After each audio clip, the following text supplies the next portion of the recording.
இந்தியாவில் நியாயமான, நேர்மையான, வெளிப்படைத்தன்மையான தேர்தல் நடக்கிறதா என்றால் கிடையாது.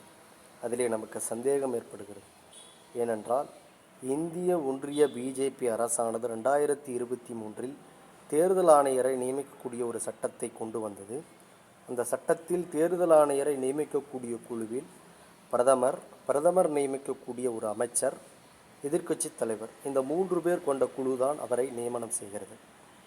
ஆனால் இதற்கு முன்பாக தேர்தல் ஆணையரை நியமிக்கக்கூடிய குழுவில் பிரதமர், எதிர்க்கட்சி தலைவர், தலைமை நீதிபதி, இந்த 3 பேர்கள் தான் முன்பு நியமனம் செய்தார்கள். ஆனால் தற்போது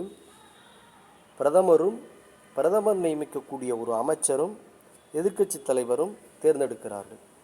இப்படி இருக்கிற போது ஆளுகிற அரசுக்கு சாதகமான ஒரு நபரைத்தான் தேர்தல் ஆணையராகவும் தேர்தல் அதிகாரிகளாகவும் நியமனம் செய்ய முடியும்.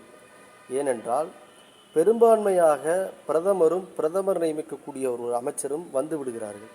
இங்கே எதிர்க்கட்சி தலைவருக்கு எந்த ஒரு அதிகாரமும் எந்த ஒரு நியாயமான உரிமையும் கிடையாது. அப்படியானால் எதிர்க்கட்சி தலைவர் இங்கே டம்மியாகி விடுகிறார்.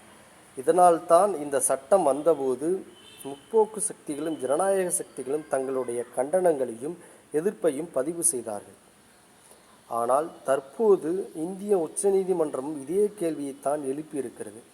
இப்படிப்பட்ட ஒரு நியமன குழுவில் நியாயமான, நடுநிலையான ஒரு அதிகாரிகளை தேர்ந்தெடுக்க முடியுமா? அப்படியானால் நியாயமான தேர்தல் நடக்குமா என்கிற கேள்வியை ஆளுகிற ஒன்றிய பிஜேபி அரசிற்கு கேள்வியை வைத்திருக்கிறது. நாமும் இதையேத்தான் கேட்கிறோம். நமக்கு இதில் பல சந்தேகங்கள் இருக்கிறது. ஏனென்றால் தற்போது ஞானேஷ்குமார் என்கிற இந்திய தலைமை தேர்தல் அதிகாரியாக நியமனம் செய்திருக்கிறார்கள் ஒன்றிய பிஜேபி அரசு, இந்த தேர்தல் குழு. இந்த ஞானேஷ்குமார் வந்ததுக்கு பிறகு எஸ்ஐஆர் என்கிற ஒரு நடைமுறையை கொண்டு வந்தார்கள். வாக்காளர் சிறப்பு திருத்தம் என்கிற முறையை கொண்டு வந்தார்கள். இந்த முறையின் மூலமாக பல லட்சக்கணக்கான நியாயமான வாக்காளர்களை நீக்கியிருக்கிறார்கள். மேற்கு வங்கத்திலும் சரி, தமிழகத்திலும் சரி, பீகாரிலும் சரி, பல மாநிலங்களில் இது போன்ற பிரச்சனைகளை நாம் பார்த்திருக்கிறோம்.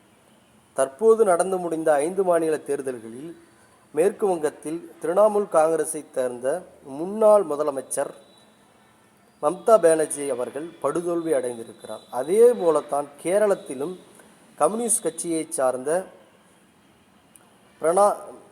பினராயி விஜயன் அவர்களும் படுதோல்வி அடைந்திருக்கிறார்.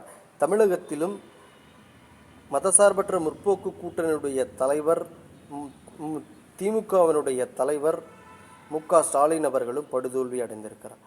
இப்படி பல தோல்விகளும் சந்தித்திருக்கிறார்கள் எதிர்க்கட்சியை சார்ந்தவர்கள்.